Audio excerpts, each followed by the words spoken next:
Not again. How? Again? Again? What's again?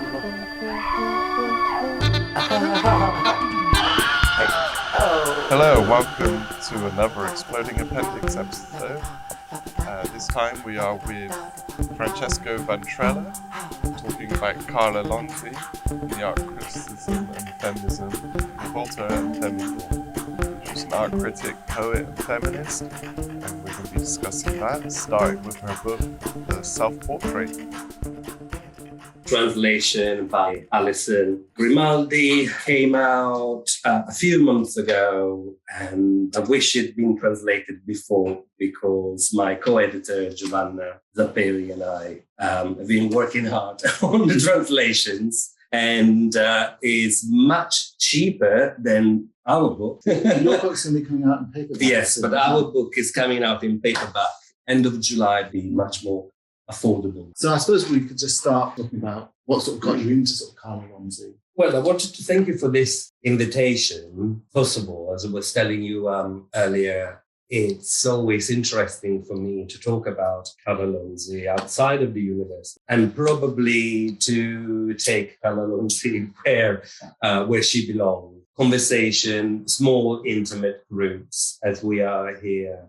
And I encountered Carla Lonzi in a small group. I was part of Queer Collective at the University of Sussex. This was a queer, feminist, and Trotskyist collective. It sounds like a mouthful, but it was extremely important for us at the time. It still is for me, I think, to have been part of that collective. This was at La Sapienza University in Rome, where I studied the history of art. In the classroom, my art history classes, I had never heard the name Carla Lonzi. We were lucky because we met Carla Cardi, who with Carla Lonzi was one of the founders of Rivolta Femminile in 1970. This separatist feminist group that we will have the chance to talk about more in detail. So we met the artist, Carla Cardi, but we never heard about an art critic called Carla Lonzi, who in 1969 decided to quit the art world, the industry altogether, in order to found one of the first. And so I was part of this collective, and this collective we were actually trying to change a number of things around LGBT plus visibility and representation. I haven't given you the dates. I realize we're talking about 2004, 2007. And one of the things that we achieved at La Sapienza University at the time was for trans students to have their right gender on the student ID, which was not allowed. Within this group, there were also separated lesbians, which you might think is a paradox, but it wasn't. So they were part of a group for lesbians only, but they were also coming to the meetings with the group that included also gay men. And they were reading Carla Lonzi, and I got really curious about it. And one of the first things that we started to discuss in the group was, let's speak on Hegel, which is one of the early texts written by Carla Lonzi. And it came out straight after the publication of the manifesto of Rivolta Femminile, which is the name of the feminist group she founded in 1970. And then from there, I realized that this person, Carla Lonzi, was also an art critic. That she had written about contemporary art in the 1950s and 60s. And by the time I got really interested in feminist theory and especially feminist historiography and art historiography, I went to Utrecht with a scholarship to spend one time at the School of Women's Studies there when I started to work on my MA dissertation that has a chapter on which I have to say that chapter really is the beginning of what became my essay in the book. Who would you say sort of Carla Lonzi is? Carla Lonzi studied art history with Roberto Longhi, who is one of the most influential art historians in Italy in the 1920s. Longhi taught Pasolini as well. Pasolini never finished because then World War II happened. So Carla Lonzi graduated in 1956. And it's interesting because her dissertation was about artists' collaborations with theatre makers, was about artists collaborating with stage designers. And she was very early on interested in the role of performance and the spectator, let's say, but also the separation, perhaps, between, stage, the theatre maker, the actors, and the spectator. She started to write art criticism in the 1950s, at a time in which in Italy, informel and art brut was really popular. Obviously, you need to think about, in a sense, the Americanization, or some people call it the Coca-Colonization of the European art scene following World War II. So there was a lot of abstract expressionism circulating around Europe and Italy as well. And she writes a lot on Pino Galizio, who was an artist associated with the International Situationists. And she works for Notizie Gallery in Turin, where a number of arte povera artists were working, but they were not called arte povera artists, which is really important. So when she compiles Self-Portrait, the book that I showed you earlier, which is a book of interviews with artists, many of the names of artist names in the book are names of artists that still are associated with the arte povera. In 1963, Lonzi starts to participate in conversations about art criticism, the power of the art critic, the authority of the art critic, and how that should be challenged, how the power of the art critic separates the artist from the spectator, in a sense, mediates a distance. And I always thought about this position in relation with what Susan Sontag does in Against Interpretation, for instance. So she was very much, not in the know of Susan Sontag, but very much interested in the way in which the art world was critiquing the hierarchies of institutionalization. So in 1963, she participates in a sort of rebellion, we could say, against an academic art critic of the era, Giulio Carlo Agan, who was the Marxist art critic of the era, and very much accused by this collective, accused of clustering artists, labeling, pigeonholing, suffocating the expression of the artist by constructing labels that perhaps were a bit for the artist of those generations. And that is really the beginning of a turmoil in the Italian art world, followed in 1964, that is Biennale in Venice, where CIA airplanes flew in huge canvases of the pop art and the abstract expressionists. Italian art world really reacted to what was perceived as, another instantiation of Americanization of Europe. 1968, obviously, is the Biennale. That happens the year of the student movement in Paris, in Rome, and in other places, in the US, other places as well. She really lived through tectonic changes in the infrastructure of the art world of the time. And one of the most radical things that she does from 1964, when she starts to write for an avant-garde review, cultural review called Marquetre, Umberto Eco and Roland Barthes, she starts a special section called Discoursi. And she, rather than writing critical texts about artists, she records her conversations, discourses with the artists, and then starts to transcribe them onto the page in a number of different ways. So one time, she edits sometimes the conversation in the sense that they are shortened up, but she tries to retain the kind of colloquiality of speech. She doesn't edit out the way in which, I'm speaking now with a lot of and And then I can't remember the year now, I think it was 66. She interviews Pino Pascali and she removes herself completely from this interview so that her questions appear only as ...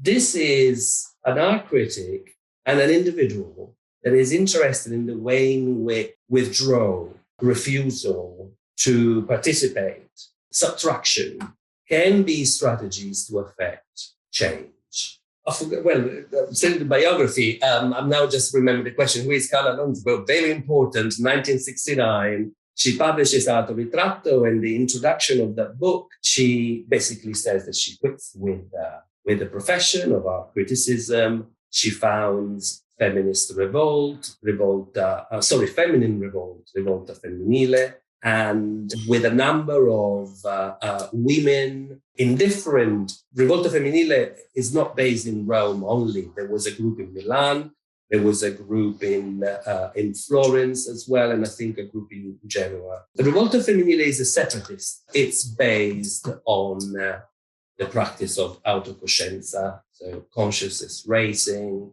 It's interesting how many feminist scholars have written that consciousness raising comes from the United States, and obviously these things were happening in both places at the same time. The impact that the small groups have in producing a new consciousness for the feminist movement in Italy is gigantic.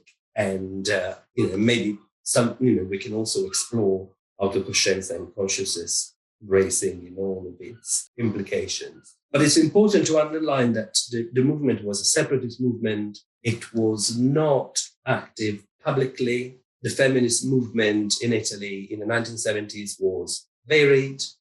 There is Hedges for Housework, there are Marxist groups, there are Milan Women's Bookstore, but this group in particular really revolved around small, intimate meetings. And very important, the publication of their thinking, sometimes collective thinking, in a series by the publisher Scritti di Rivolta Femminile, which is the same name. And they're also known as libretti verdi, green booklets, because they are green, a bit faded now. These have been republished in Italian by a publisher that unfortunately a few years ago went bust. So we've lost the reprints, and I'm sure that someone else is thinking of republishing them in Italian, but I know that there is also a translation of these theoretical and political texts, a translation that is being prepared. So in your opening chapter, sort of co-written with Giovanna, you explore Lonzi's thinking around the issue of spectatorship. You write that rather than recognize women as an object of the male gaze, Mulvey, or as the consumer of a world made by men, Lonzi stresses the performative role that women play in the theatre of male culture. How does Lonzi's views differ from those of Laura Mulvey, Andreas Huyssen? I realized that in that short sentence, there is a lot. Yeah. There is a lot. And there is always a limit with word counts when you write a book. And this introduction obviously comes from the conversation between myself and Giovanna Zapperi, who is a feminist art historian based in Geneva now. She's Italian, like me, and a friend as well. And what we wanted to stress there is perhaps the different theorization of women's position within patriarchal culture, in the way in which Lonzi theorizes that by referring to the position of the spectator. And she does that in Autoritratto, let's say the book that comes out before she founds Rivolta Femminile. But this idea of women as spectators of a male show is something that keeps cropping up in the feminist text and in her diary. Laura Mulvey's theory of the male gaze that is based on Lacanian psychoanalysis has been sort of dominant in the Anglo-American conversations around feminist theory. Mulvey, in a sense, extrapolates Rawls' position in male culture, visual culture, as a position of someone who is to be looked at. I think she writes something like the to be looked at-ness of women. Add to that for Mulvey, as for many British feminist thinkers of the time, and I'm thinking about Griselda Pollock and Deborah Cherry here as well, woman is a sign of a discourse, a language, to use semiotic terms, that is being created by men. Andreas Wissen, instead, is a German cultural theorist. And he has written this book called The Great Divide, in which he talks about how modernity constructs this divide between high and low culture. And in the chapter about, I think it's titled Woman as a Mass Commodity, she elaborates this reading of modernity as that condition that needs to create a woman as both the object of male culture and the main consumer. And this can be also applied to media theories when you think about the way in which women's bodies are used for advertisements, but for things that women have to buy, for instance. But this example goes back in time. I think it looks at Flaubert, Madame Bovary, and it's so interesting how Madame Bovary is obviously a product of Flaubert, but Flaubert invents Madame Bovary. He says, Madame Bovary, c'est moi, I am Madame Bovary. In a sense, he creates and appropriates Madame Bovary, a bit like the myth of Pygmalion, that, creates a statue and then once the statue has his own lover. But at the same time, he also describes Madame Bovary as a reader of pulp. So as someone who does not have any access to artistic creation, nor she has access to high. Giovanna and I wanted to add Carla Lonzi to these, among others, I'm sure, theorizations of women's position in male culture, because it's not that it's completely different, but there is a slight shift if you think about it. Because Lonzi defines male culture as a spectacle that needs, every spectacle needs a spectator.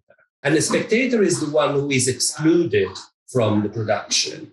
But one of the things that Lonzi highlights is that by going to see the show, the spectator contributes to reproducing the power of the artist on stage. And that's why one of the most radical texts she writes with the Rivolta Femminile, the English translation would be absenting from the moments that celebrate male culture. Her position is based on withdrawal. She's interested in the way in which women can express themselves by recognizing each other, and that implies by not participating in male culture.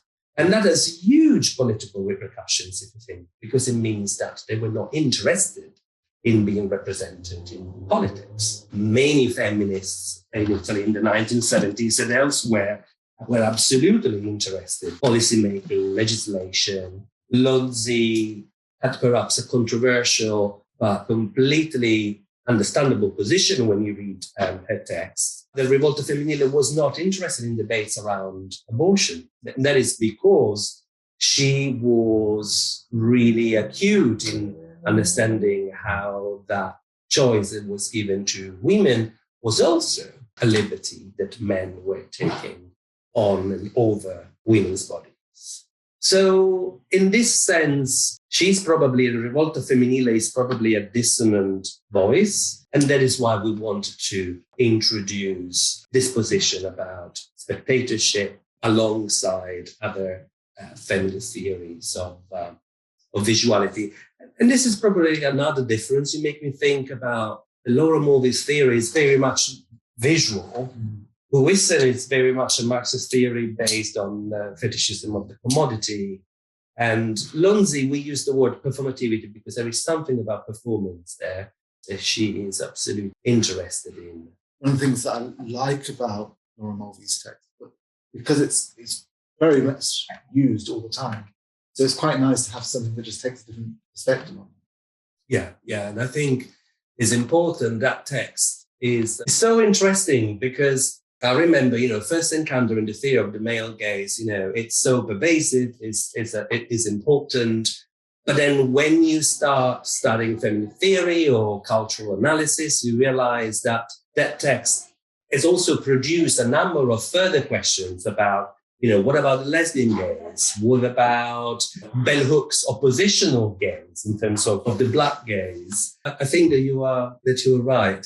Every text, and that could be a novel or a prose or a critical, theoretical text, when you reread it, you give it a new life. So I think your question is interesting because, maybe it would be good one time to do a session on, these three texts and reading them side by side. Yeah, I can imagine that would be really good. Yeah. Partly because of the way that they challenge us to try and think of them from different perspectives, those perspectives can come together. Yeah. So I really love the way your contribution to the volume, it sort of explored the relationship between emergent media technology and feminist movements. So you write that the tape recorder helped Lonzi with thinking how to break the binary structure of spectatorship that upholds patriarchal culture. How does Lonzi help us think about the relationship between technology, spectatorship, and patriarchy? The separation between the artist and the spectator is something that informs Lonzi's early critiques down to Autoritratto, but also later, now that I think about it. And in a sense, she struggles with the fact that artists use the critic as a spectator. They need a sort of validation from the critic. And she felt that this required the critic not to participate in the possibility for a creative exchange instead. When these thoughts seep, let's say, into feminist texts, the artist has become identified as male, as an embodiment of male culture, and a culture, patriarchal culture, that requires women to be spectators. Technology, this is what I try to explain in that text. And in this case, a tape recorder, technologies of both inscription and capture, I think give the possibility to remediate that separation. And one of the things that I wanted to explore in this text is the way in which when we will replay this video, it will have nothing to do with my experience of being present here, because I'll be able to look at myself. And in a sense, I will become a spectator, while now I am very much the one doing the show. This is so interesting because I don't know if you noticed, but I don't go so far as to say that the tape recorder enabled consciousness racing. And I don't think that is correct. I don't think that is fair. But there is definitely something about consciousness racing that is embodied by this technology. So the ability of the subject to recognize itself, a sort of double take, perhaps. And Lonzi and Rivolta Femminile define consciousness racing as a riconoscimento, as a recognition and a resonance between two women. One enables the other. And it seemed to me that the tape recorder was that medium that really mediated that recognition. And I wanted to give it some thought. It's so interesting that, for instance, when you look at feminist groups in Britain in the 1970s, for instance, they were using a tape recording as well. Lots of meetings were recorded. And that was not only because tape recording is a type of, simple, easy, automated note-taking. It is also because there was a desire there to capture something in the very moment in which subjectivity, in the very moment in which the subjectivity was changing, was transforming. And I'm so grateful for those women who have described to me their consciousness raising, their meetings. One of the things that we must always remember is that one of the great radical revolution of the feminist movement is that of having turned things that subjects perceived as personalized, just domestic. It's like, I feel like this because it's just between, myself and, myself and my partner, myself and my home, is that they realized that they were structural, that they were actually shared by other people. Well, developing this consciousness in a small group, then you realize that it had a huge impact in political terms in changing. I think, the feminist revolution is one of the most important revolutions of the 20th century. So the tape recorder, I think, has this ability to embody this schism, perhaps, but reconstitute the subject as well, because you can play it and replay it. This is so important. You can replay something. There's something about repetition that enables difference. I suppose we've become so used to it.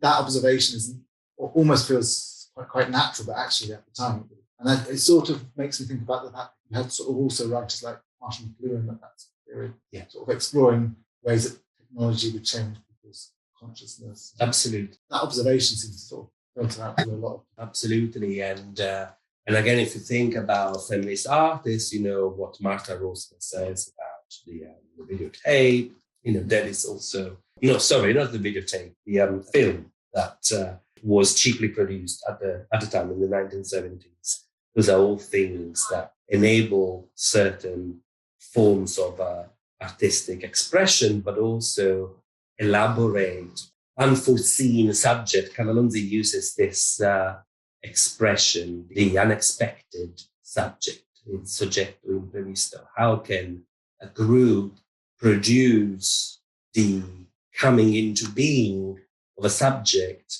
that is not the object of someone else's discourse or the spectator of someone else's show, but a subject that is authentic in itself? And she uses the word authenticity. It comes from existentialist philosophy quite a lot. So in your analysis of Lonzi's experimentation with the tape recorder, you compare her work to Guy Debord's use of the tape recorder to challenge the norms of spectatorship. In what ways are Debord's critique of the spectacle convergent with Lonzi's critique of spectatorship? That's a difficult question.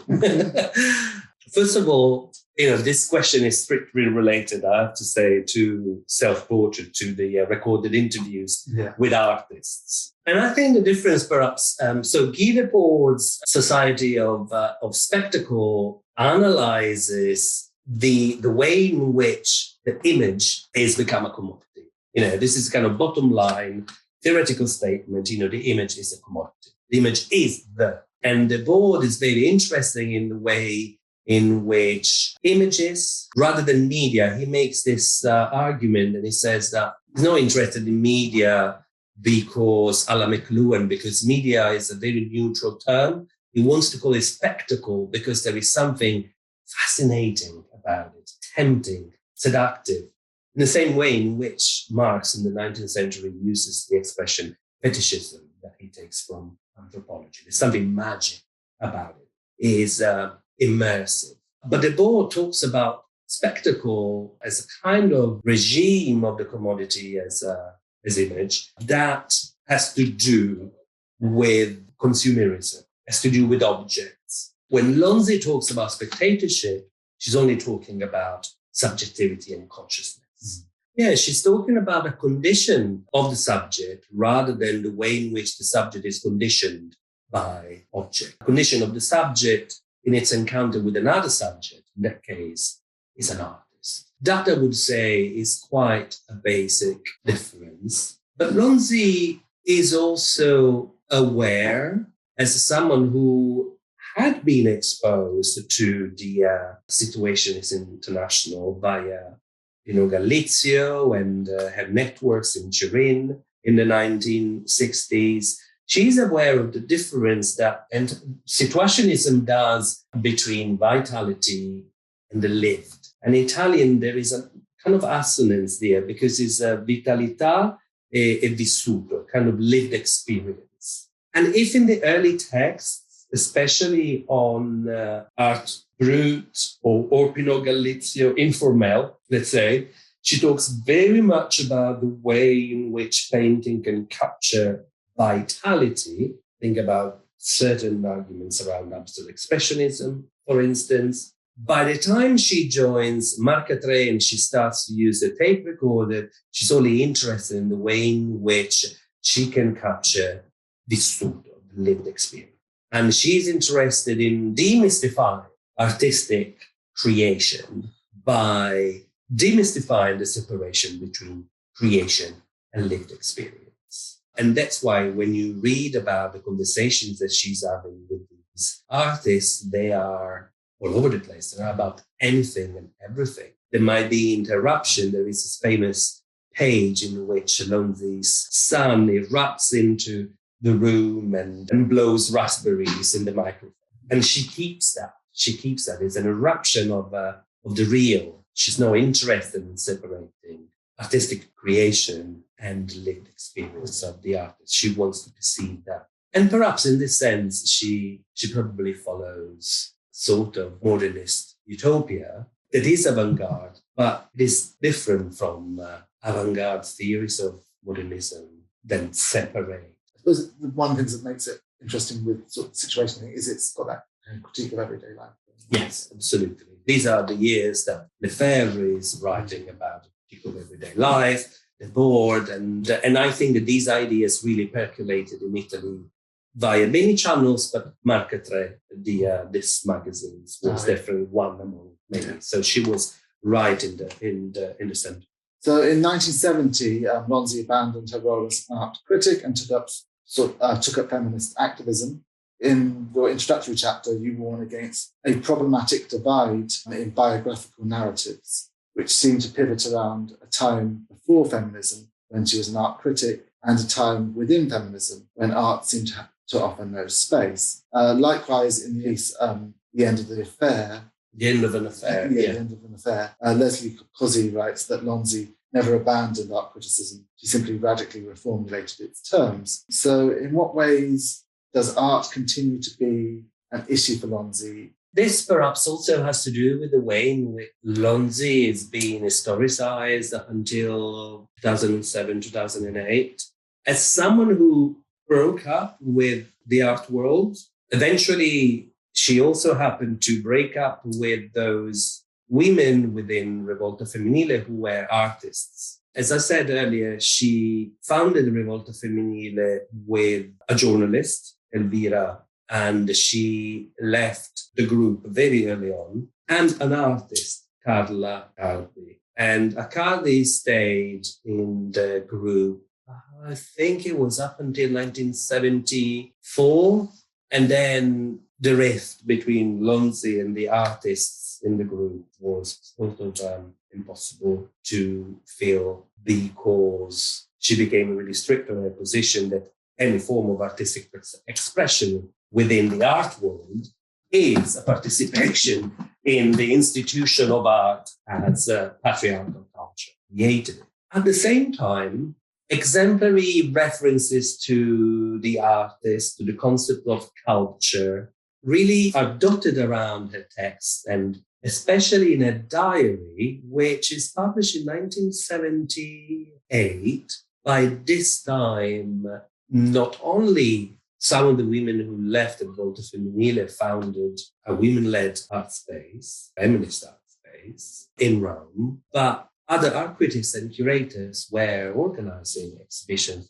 Anyway, in her diary, she goes back to those experiences that I discussed earlier. So the artists wanted her to be the spectator.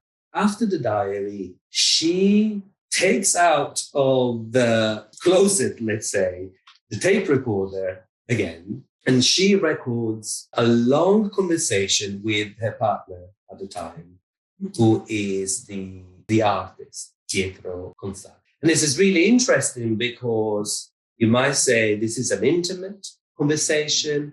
In fact, some critics in Italy didn't like the book that was, this conversation was published as a book in 1980. It's called Vai pure, which means now you can go. They didn't like it because they found it indulgent or even voyeuristic. And Leslie Cox's essay is precisely about that book. And I think she is right when she says that that book, but also in other texts from the 1970s, Carla Lonzi reformulates art writing into something that has become life. And this is perhaps one of the things that speaks the most to contemporary generations of reader, the possibility to think about what is art writing and what it does today for people to position themselves in relation to a cultural context, a group of people, their own consciousness, their own identity, their own subjectivity.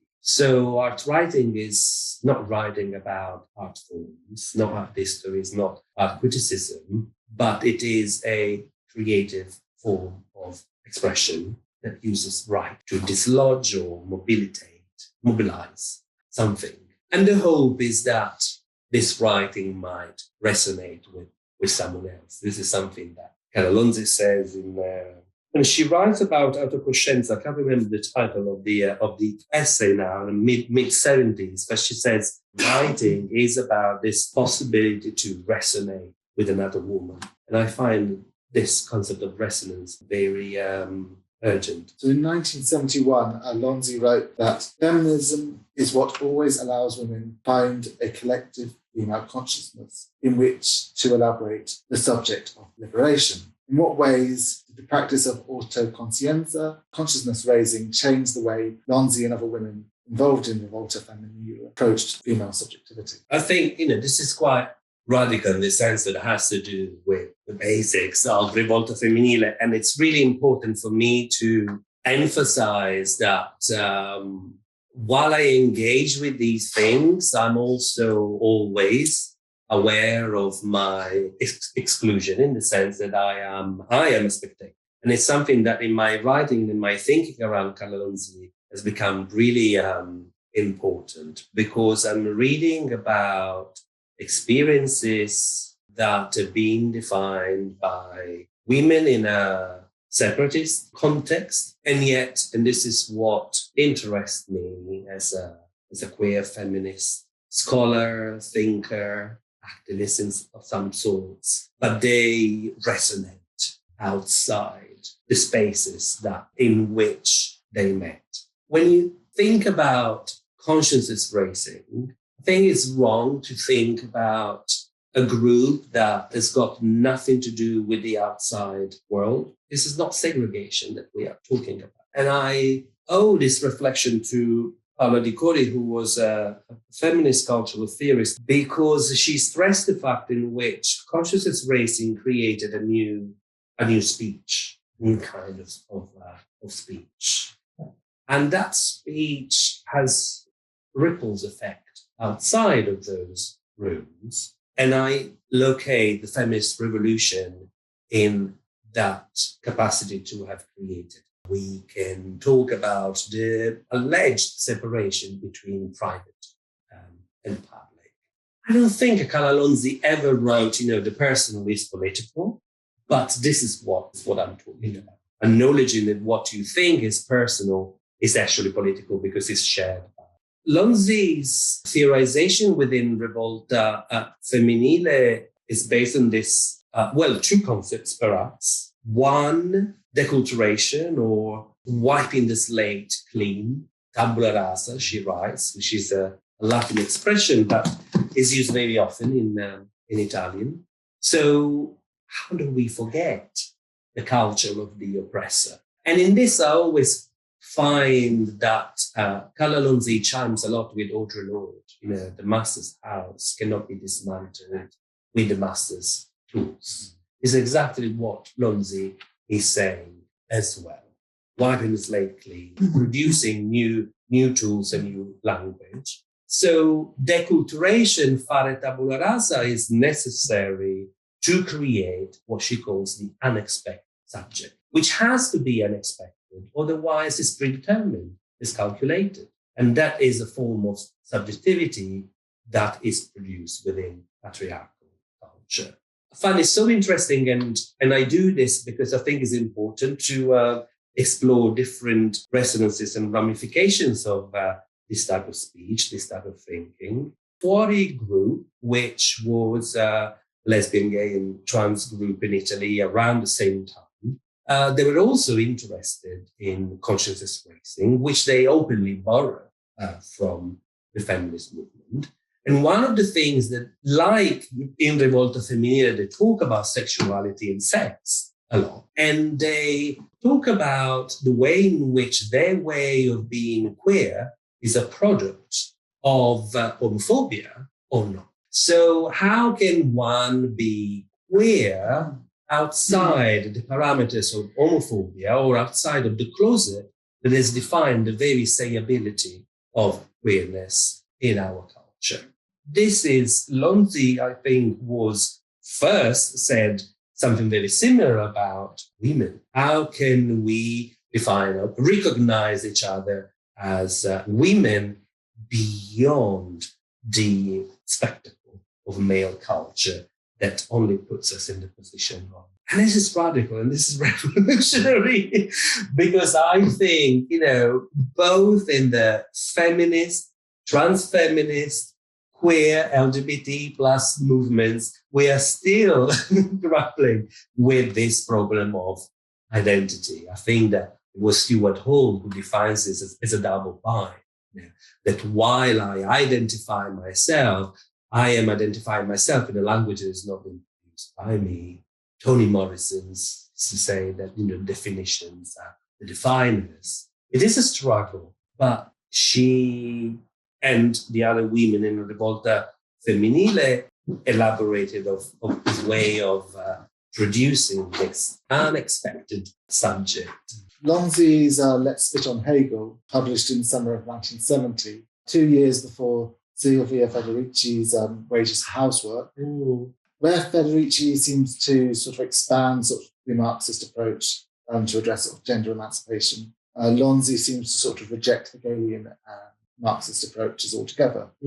How should we distinguish Lonzi's feminism from sort of Marxist feminism? I think you're really tapping into the philosophical complexities of Lonzi's thought. I think there is a Hegel feminist reader, and obviously, she's in there because it's interesting. And I think that, with Federici, Federici is, still alive in good health and has been doing feminist work since the 1970s across Italy and the United States. But Wages for Housework and the theory of social reproduction, I think, has had a sort of revival in the past, maybe 10 years, maybe less.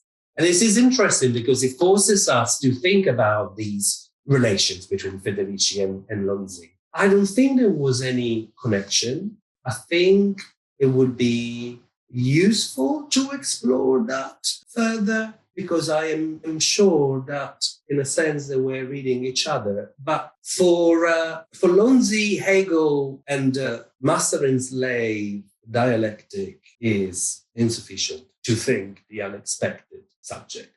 Although you might say that withdrawing yourself from the spectacle of male culture resonates with the worker withdrawing their labor, and therefore the boss, the master, no longer has an enterprise, no longer has a firm. I think that what Lonzi does is to shift the focus away from class, instead think about sexuality And it made me think that perhaps we cannot read Let's Spit on Hegel without Donna Clitoridea e la Donna Vaginale. And it's interesting that, obviously these essays are then collected together in one of the first publications of Scritti di Rivolta Femminile. Lonzi does not talk about the fact that capitalism requires the unwaged labor of women and carers. I don't remember she touches on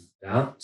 And most importantly, as I said earlier, she was not interested in public demonstrations, in politics, in the way in which a social movement can affect change. It's almost like her focus is much more on consciousness raising and changing the sort of subjectivity. Yeah. Nearly 50 years later, perhaps the two projects need to go hand in hand, because we are aware of the way in which our rights or freedoms are very fragile when they're not produced along with change in our consciousness. It doesn't matter how many policies an institution produces in terms of equality and diversity. Racism requires more than one policy to dismantle it. It opens up more questions than it actually. Yeah, and then you make me think that Giovanna, for instance, she would probably have a different position from mine in the sense that she's been very interested in the way in which Lonzi also focuses a lot on the concept of autonomy. And perhaps there might be some overlaps there with Marxism. Well, I suppose they're both aiming at some sort of emancipatory project. It's just the focus is different. Liberation. Project, Yeah, liberation. And it's interesting when we historicize feminist movement in the 1970s, also gay labor, for instance. We're talking about liberation, emancipation. Carla Lonzi says in Let's Spit on Hegel, it's a concession that is given to the enslaved, I think she said. As a concession, it rehearses, the scenes of abolition, for instance, that is very much about the abolitioner than the people who have been emancipated. Because from now on, these people will be labeled as emancipated. So in a sense, that reproduces, again, the separation between the abolitioner, the emancipator, and the emancipated. Yeah. So liberation, that's definitely the word. Yeah. And were you saying earlier, before the discussion, were you saying something about Mario Mieli? Yes. Was there some sort of connection? Yeah, there is definitely some connection. I think because Carla Lonzi talks about deculturation, fare tabula rasa. In those years, a bit later, but Mario Mieli, who has read and cites Carla Lonzi in his book Elements of Homosexual Critique, was translated in English in 1980, so very, very early. It came out in 1978. Was translated in 1980. He writes about edu-castration, and it's very interesting because they are both interested in way in which patriarchal knowledge produced by men to reproduce power of that knowledge maintains homosexuals in a feminized position. And a bit like Lonzi merely recognizes there is some power in that position. Educastration for him has to do with the way in which education, so received knowledge, castrates the subject, represses polymorphous sexuality, was interested in using this early concept from Freud. In a sense, Lonzi too, in clitoridean woman and vaginal woman, makes this difference that the vaginal woman is colonized by women need to reclaim the clitoris, although this is something that chimes with their theories of authenticity and liberation. And there are other feminists at the time. I remember good old German Greer in the 1970s, refusing to using the word vagina because in Latin it means sheath, and that means that it's sheath for sword, and she reappropriates the C word. So it's interesting how both in the LGBT movement in Italy and in the feminist movement, sexuality is a political space. Maybe political is not right, but definitely something to politicize, a space of consciousness. If I get nearly right, if I'm remembering right, it's not just polymorphic diversity, it's also something like what he refers to as transsexuality. Yes, transsexuality. Yes. Which isn't what we mean by transsexuality now. And this has to do, and also when he means transsexuality, he means feminine transsexuality. And that's probably what I meant when I said, from that position, that it's a marginal and historical, a marginalized position, women and transsexuality, both Lonzi and Mieli, are producing this movement onto another level, another sphere of consciousness. Mieli's concept of transsexuality has to do with the subject that has liberated itself from castration, and therefore transsexuality becomes a mode of expression. And you're right, why polymorphous sexuality has to do with the drives in a Freudian sense. Transsexuality is something cultural that needs to be achieved politically. Yeah, through the group or consciousness raising. For Mieli, theatre was extremely important as a tool of consciousness raising. So whilst Lonzi rejects the idea that women should be artists, especially artists working in art institutions, she nonetheless influenced a lot of women who make art. For example, your anthology discusses her relationship with Carla Riccardi, and contains an interview with Suzanne Santoro and an essay on the cooperative Beato Angelico. Yeah. This keyboard has no C on it. That's why sometimes I keep missing C's off of things. Okay. Yeah, talking about her work towards a new expression, Santoro says that for us, feminism was a new creativity. So the main point was the idea of expressing oneself in ways that transgressed patriarchal representations of women's sexuality and therefore cannot be understood simply as art. In what ways did this new creativity inspire new forms of art practice and artworks? And as research expands on this question, so one of the things that, in fact, Suzanne Santoro said in another interview that many art historians have quoted is that Carla Lonzi did not want to be the Lucy Lippert of the situation of the art world. So she didn't want to be the feminist art historian and art critic, and she wasn't. This is really important. So the question that we pose in this book is to understand how can a refusal produce a change in the field from which it has removed itself. And the answer for us, it does. It does, because all the reasons that we have explored so far that led Carla Lonzi to remove herself from the art industry are all things that we can imagine resonated in the heads and in the practice of the artists that encountered her, that read her books at the time, all of those artists and critics and art historians that today relate to a radical position. For instance, this is one of the things I have just finished an essay with a friend and colleague, Cecilia Canziani, on Anna Banti's novel Artemisia, on the famous artist Artemisia Gentileschi, and how Artemisia becomes the feminist artist for the feminist movement in the 1970s. And the Cooperativa Beato Angelico opened the door of its space in Via Beato Angelico. That's why it has the name.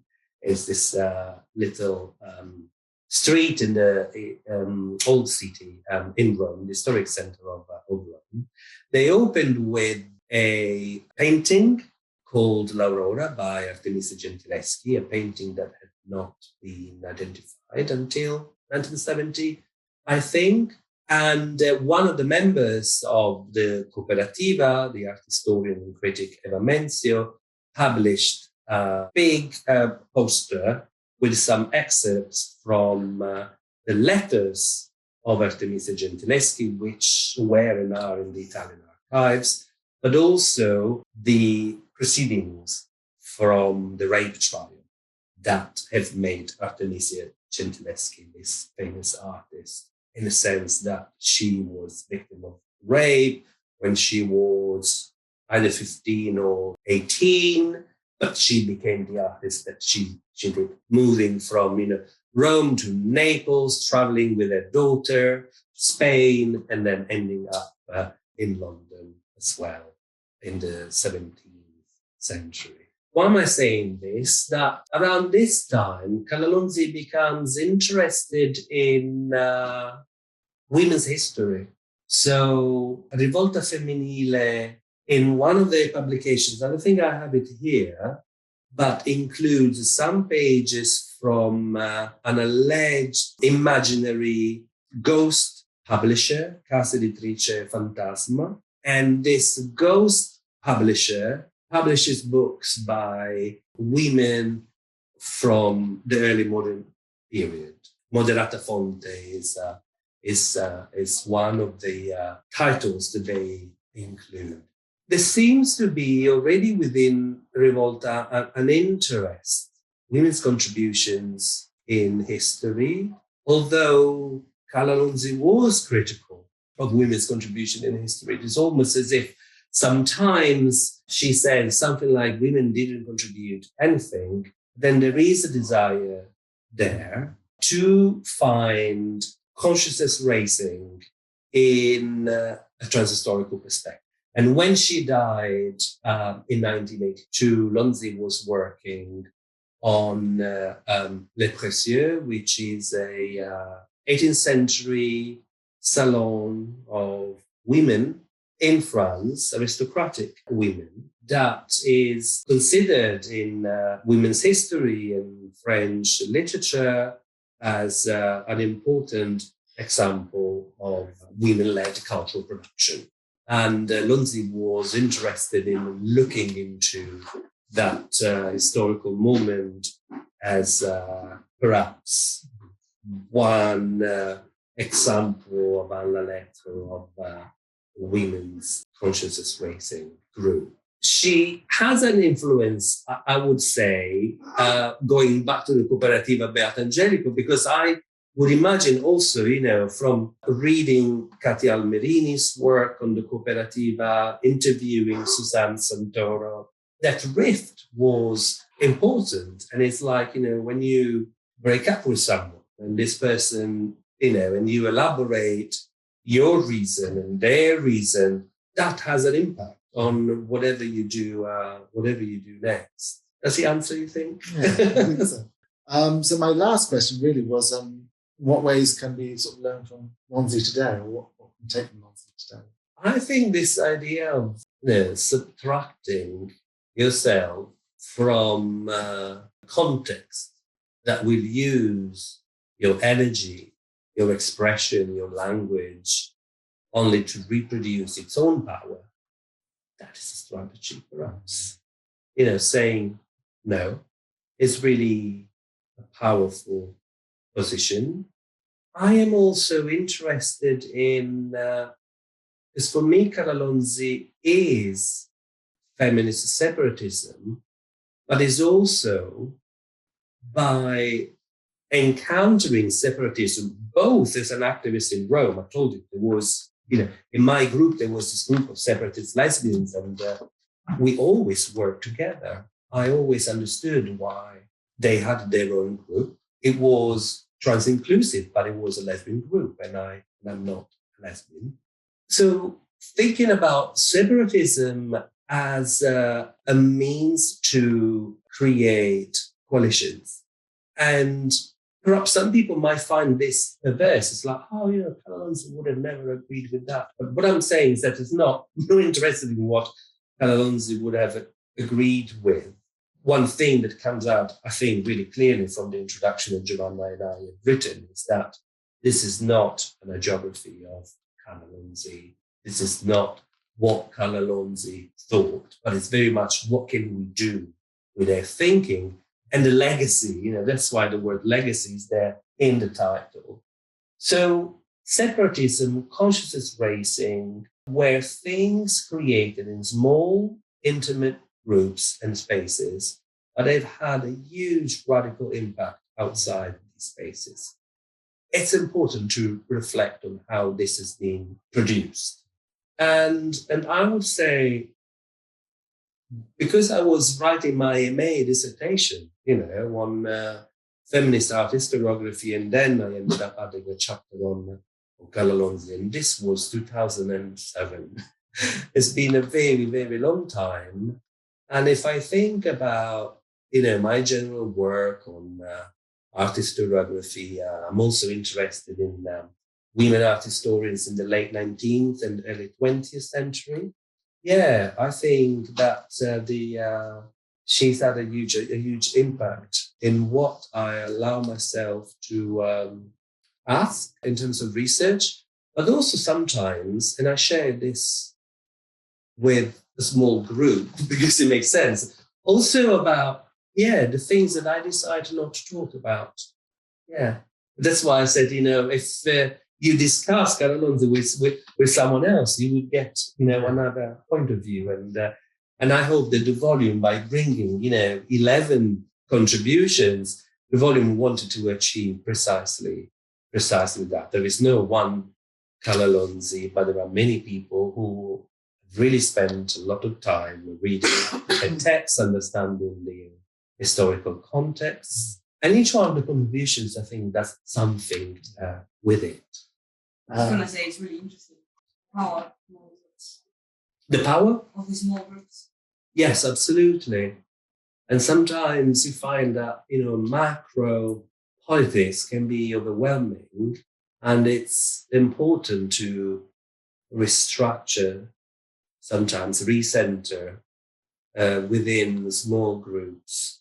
I don't think it's completely indulgent if the outcomes, the effects, perhaps not immediate, but in the long run, can be really radical. There's something different about if you feel kind of comfortable exploring things, you can create an environment where you can feel comfortable exploring things. You can explore things that you just wouldn't have explored otherwise. Absolutely. Whether that's, and so that could be like just a small group of people. Absolutely. People that you would feel like you'd be comfortable exploring things with. And for instance, I think that the representation of politics on Twitter, for instance, is very public, it's very loud, it can shame people, but I'm not sure what kind of consciousness produces. And as someone who is always been interested in minority voices or marginalized groups, I think it's important sometimes to switch off that channel, not participate, and try to recenter. It's easy to become defensive on that. Exactly. And this means that the language that you speak is a paranoid language that is driven by, whatever dart or arrow the oppressor is throwing at you. It's not liberated. I don't know if I asked about much about the Italian art scene. So what was the Italian art scene around that sort of period? Do you mean 50s or 60s or 70s? It's at least 3 decades. Yeah, it is at least 3 decades. So Carla Cardi, for instance, she was part of Forma Uno, and Forma Uno was a Trotskyist group interested in abstraction, very much in opposition with, some realism, or we should even call it socialist realism, that was in vogue in Italy at the time within the left. And, by the time Cardi meets Lonzi, she was at the Venice Biennale in 1964. Short text, beautiful text with Carla Lonzi, which we discussed in the introduction, Giovanna and I. And then in the 1960s, there's a number of artists working with photography. I'm thinking about women artists. I'm thinking about Marcella Campagnano. I'm thinking about Ketty La Rocca. Arte Povera artists were not organized in this cohesive group by Germano Celland until 1960, was it 68 or 69, in an exhibition. And but they all started to work around the mid-60s. And this is interesting because very much, especially in Anglo-American art histories, Arte Povera is usually presented as this, package movement, as it was packaged by Germano Celland. And I think that when you go back to Autoritratto, you realize instead that the boundaries are much more blurry. There is something about, when Carla Cardi starts to work on these, transparent plastic surfaces, she's very interested in, removing. She's obsessed by this idea of removing as much as she can. She is showing the frame of the canvas, and Paolini is also showing the frame of the canvas in those years, almost to give the viewer, to demystify artistic creation. But she also creates not only painting, she creates environments. She makes the first tent in 1964, which is this beautiful environment, and you can walk in, and you are surrounded by these graphic gestures that mark the passing of time because they are repetitive. And I don't need to say, to reclaim Carla Cardi in the Arte Povera movement, because instead the question should be, how do we represent the 1960s art history in Italy without the concept of the Arte Povera? Maybe it becomes more interesting.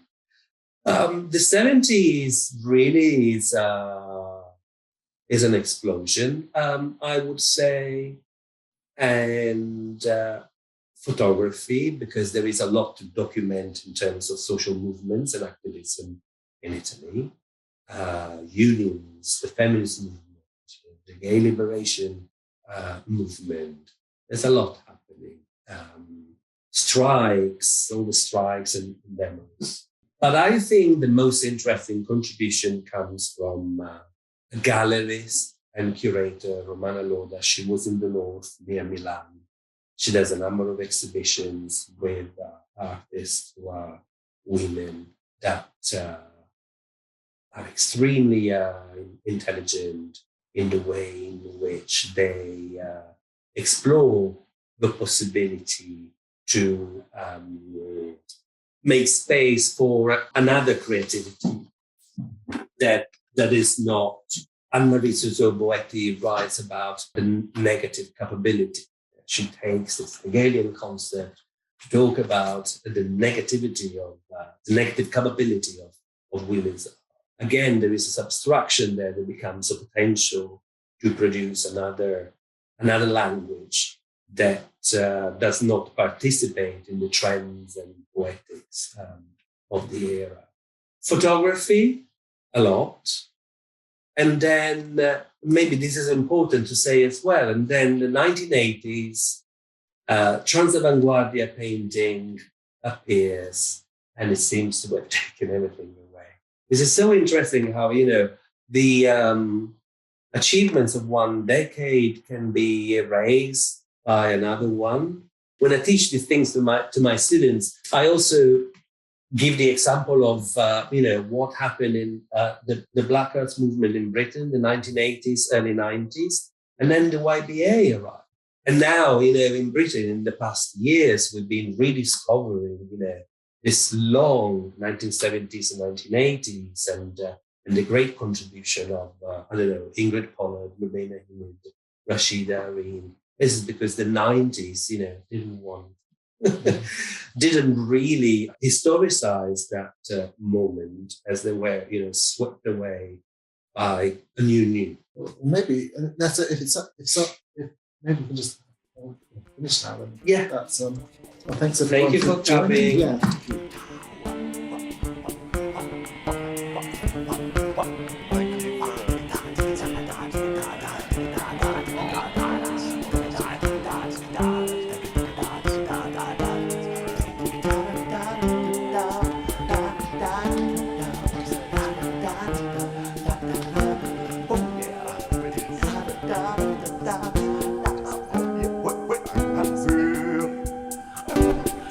Yeah.